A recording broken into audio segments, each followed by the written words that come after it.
This is called Gruinard Island. Hereabouts they call it the Island of Death. There's an island off the northwest coast of Scotland that the British government poisoned on purpose. They bought it for £500, bombed it with one of the deadliest bacteria on Earth, and then walked away.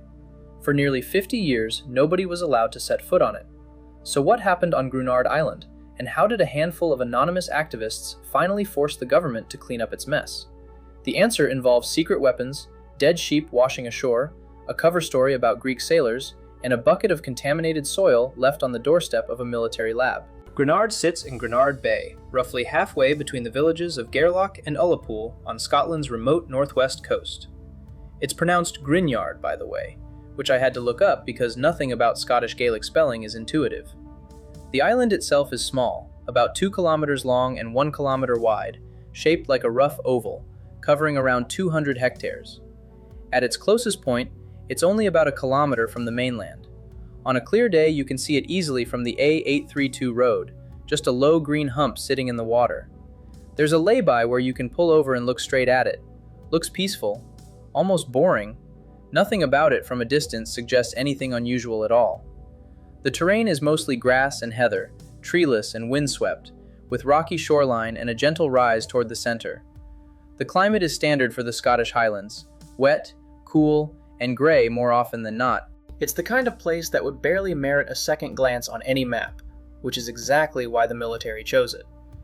The earliest written record of Gruinard comes from the mid-16th century. A clergyman named Dean Munro traveled through the area and noted that the island was Clan Mackenzie territory. He described it as full of woods, which is a striking detail because the island today has no trees at all. He also wrote that it was "gid for fostering of thieves and rebellious," which is a fantastic sentence and possibly the best review any Scottish island has ever received. By the late 1780s, the villages around Gruinard Bay had grown into small fishing and sheep farming communities, and the island itself was occasionally used for grazing livestock. It was never heavily settled. The 1881 census recorded just 6 people living on Gruinard. By the 1920s, it was completely uninhabited. The last residents simply left, and nobody replaced them. The island became part of the Eileen Derrick estate, which was purchased in 1926 by a woman named Rosalind Maitland. When she died, the estate passed to her niece, Molly Dunphy. The Dunphys happened to be friends of Winston Churchill. Remember that detail, it becomes relevant. So for about 2 decades, Gruinard just sat there, empty, quiet. Sheep grazed on it sometimes, fishermen pulled up near its shore, nobody paid much attention. And then the Second World War happened, and everything changed. By 1941, Britain was in serious trouble. Most of Europe was under Nazi control or neutral, the Blitz was hammering cities across England, and there was genuine fear that Germany might be developing biological weapons. Intelligence reports suggested that several nations, including Japan, were actively researching germ warfare. The British government decided it needed to understand biological weapons, partly to develop defenses, and partly to have a retaliatory option if the worst happened. Churchill gave the order, and the task fell to a microbiologist named Paul Fildes. Fildes was the director of the biology department at Porton Down, a secret military research facility near Salisbury in Wiltshire. Porton Down had been operating since 1916, originally focused on chemical weapons, but by 1940, a new biology department was established specifically to deal with the threat of germ warfare. Fildes was not a typical military man. He'd worked in a Royal Navy hospital, then joined the Medical Research Council, and he'd edited a 9-volume treatise on bacterial chemistry. He was, by all accounts, brilliant, methodical, and utterly focused, and he had an idea. Fildes proposed that anthrax, specifically Bacillus anthracis, could be weaponized on a massive scale. Anthrax was already well known as a livestock disease, but it had certain properties that made it terrifyingly effective as a weapon. The bacterium forms spores, tiny dormant capsules that can survive in soil for decades, possibly centuries. They resist sunlight, heat, and most disinfectants. A small amount of weaponized anthrax, if dispersed properly, could contaminate an area so thoroughly that it would remain dangerous for generations. Fildes saw this as both a threat and an opportunity. His specific plan was ingenious in a deeply unsettling way.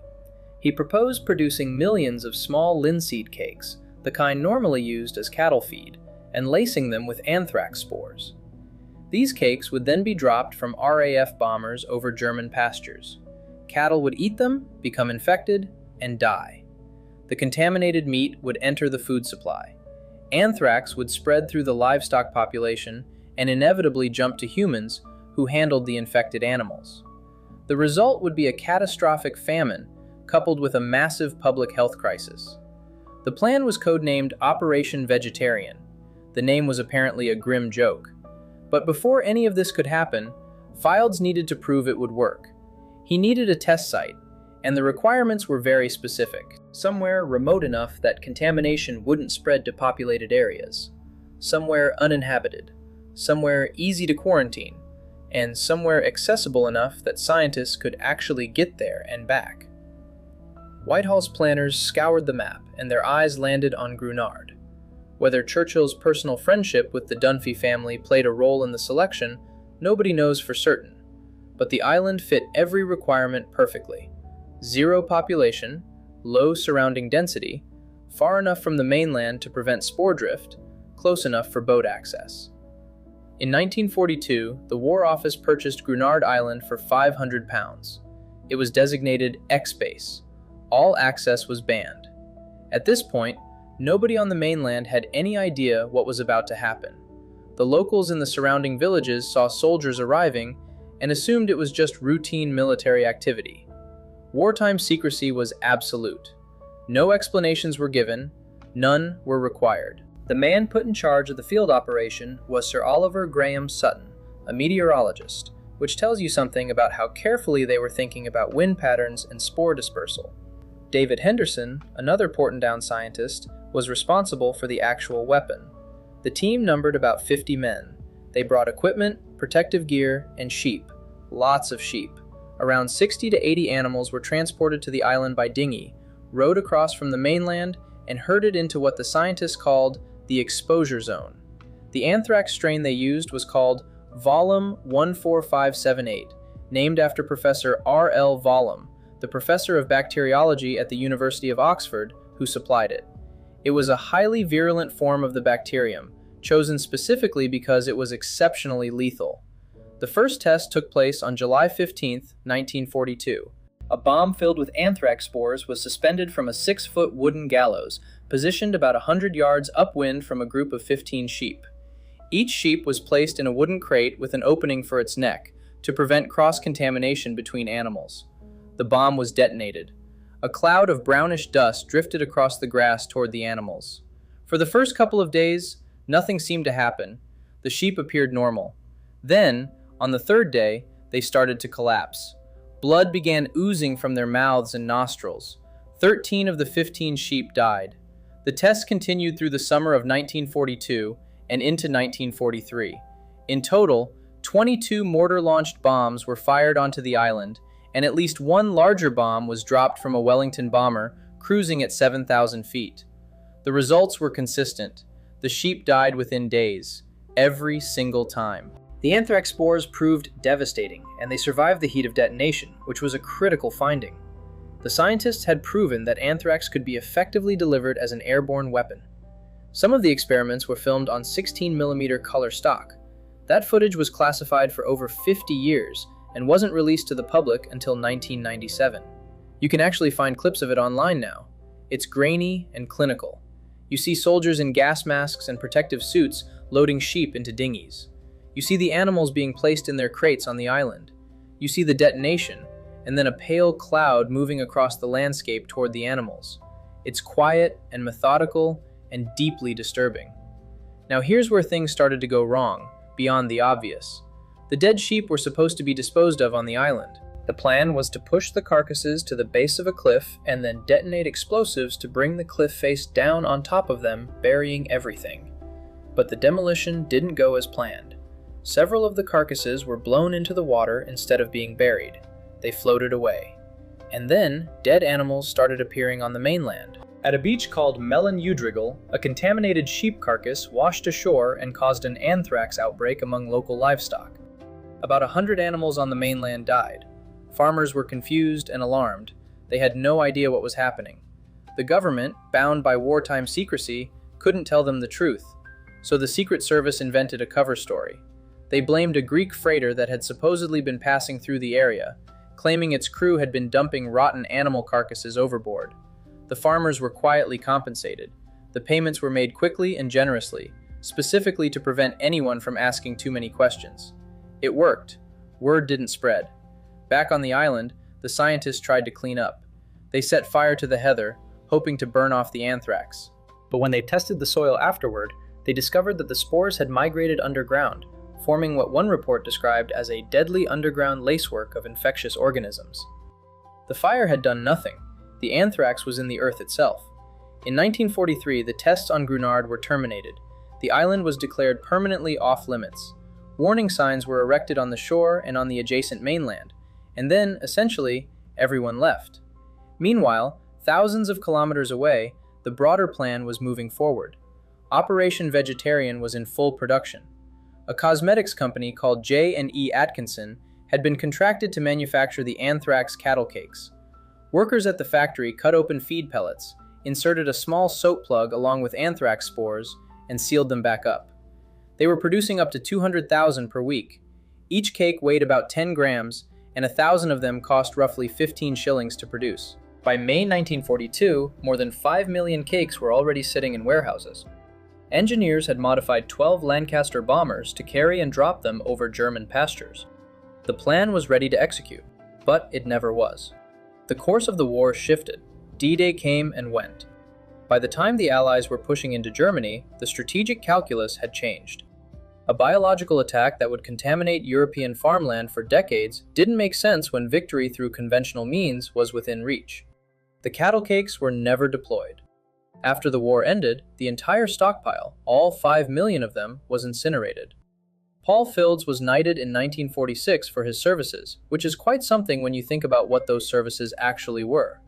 He continued weapons research, including open-sea testing near Antigua in the late 1940s, before eventually leaving Porton-Down as British interest shifted toward nuclear weapons. He died in 1971, 1 year before the Biological Weapons Convention banned offensive biological weapons programs. But Gruinard didn't go away. The anthrax didn't go away. That was the whole point of the bacterium, its terrifying resilience. The spores just sat there in the soil, waiting. Scientists periodically returned to the island to take soil samples. Every time they found viable anthrax spores in the top 6 inches of earth. Assessments suggested the island could remain contaminated for hundreds of years, possibly longer. For nearly 4 decades, Gruinard sat there in Gruinard Bay, visible from the road, visible from the surrounding villages, an ominous green shape in the water that everyone knew about, but nobody could touch. The warning signs were updated annually. Here's something I found remarkable. For the first 24 years, those signs didn't even mention anthrax. They just said the island was government property and landing was prohibited. It wasn't until 1966 that the warnings were updated to include the actual reason. The locals knew, of course. Everyone in the area knew. They called it Anthrax Island, or sometimes the Island of Death. It sat right there, less than a kilometer from the shore, and you just couldn't go to it. Decades passed. Governments changed. The Cold War came and went, and still the island sat there, poisoned and forbidden, a quiet monument to a weapon that was built but never used. And then, in October 1981, something extraordinary happened. On October 9th, the Glasgow Herald received a letter with the heading, Operation Dark Harvest. The letter opened with a line that is honestly one of the most chilling pieces of activist writing I've ever come across. It said, "By the time you read this statement, the campaign will have started in earnest.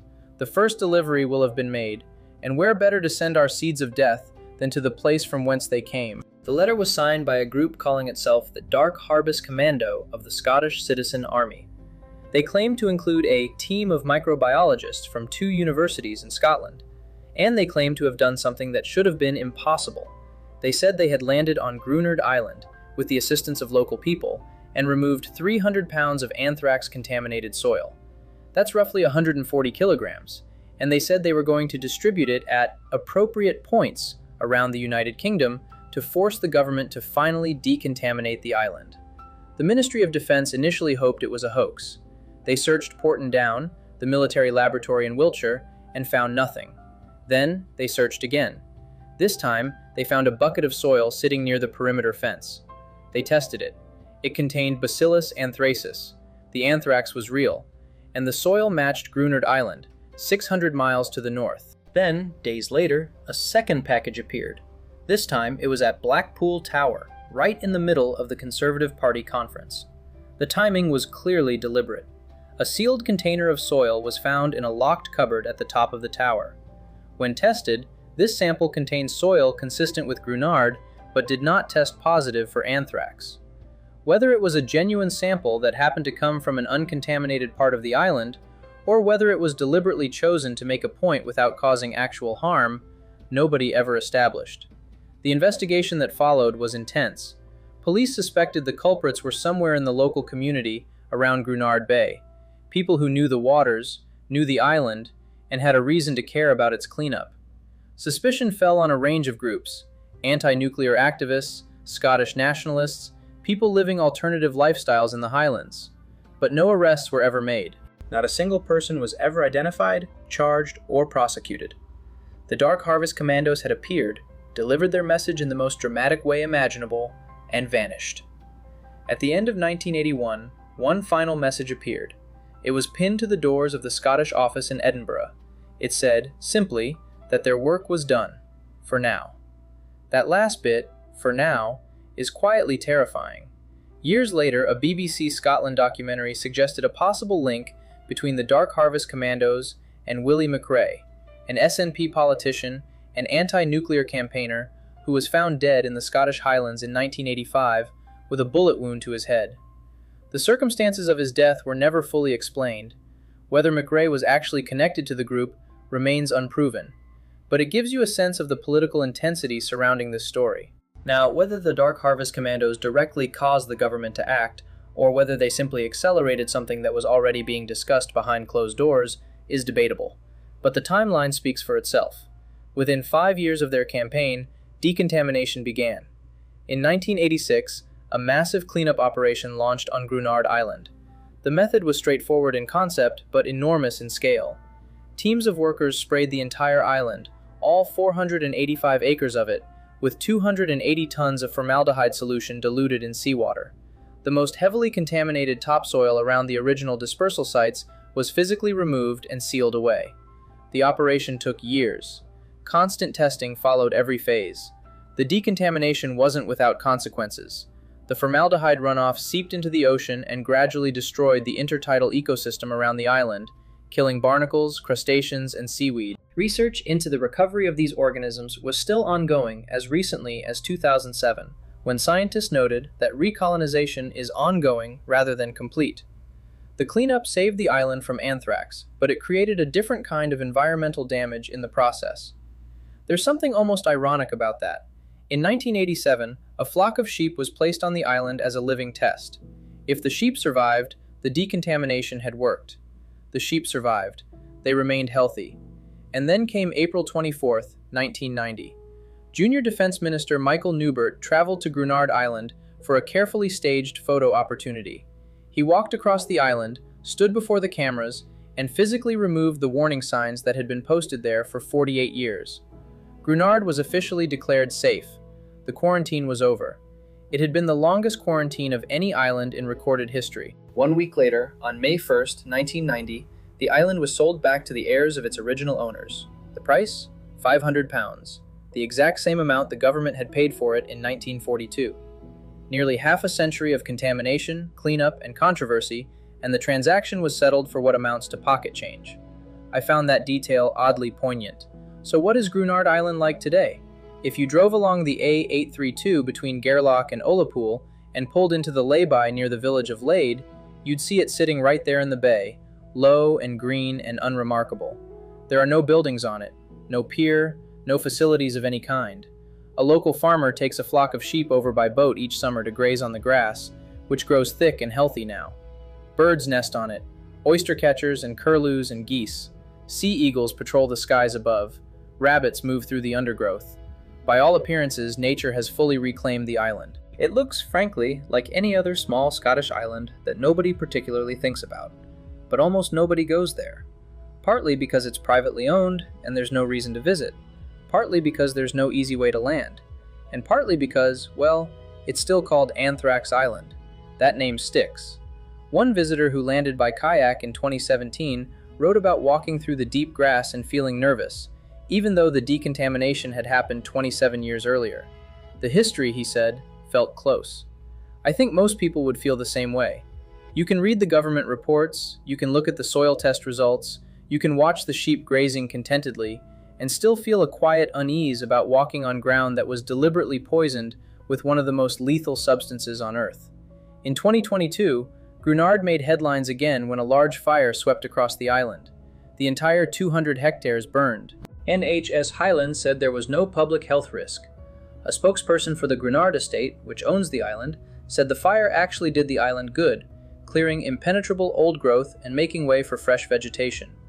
The cause was never definitively established, though muir burn, the controlled burning of moorland, and a stray campfire ember were both suggested. Today, the island still shows signs of that fire, but green shoots have returned.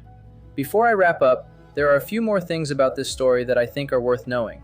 The 5 million anthrax cattle cakes that were produced for Operation Vegetarian represented one of the most ambitious biological weapons programs ever attempted. If the plan had been executed, it would have contaminated vast stretches of German farmland, potentially for decades. The famine and disease that would have followed could have killed millions of civilians. The fact that it was seriously planned, fully funded, and production ready is something that doesn't get discussed nearly enough. The only reason it wasn't used was that conventional military victory came first. Not moral objections, not humanitarian concerns. Timing. The strain used on Gruinard, volume 14578, later became one of the most studied anthrax strains in the world. It's referenced extensively in biodefense research to this day.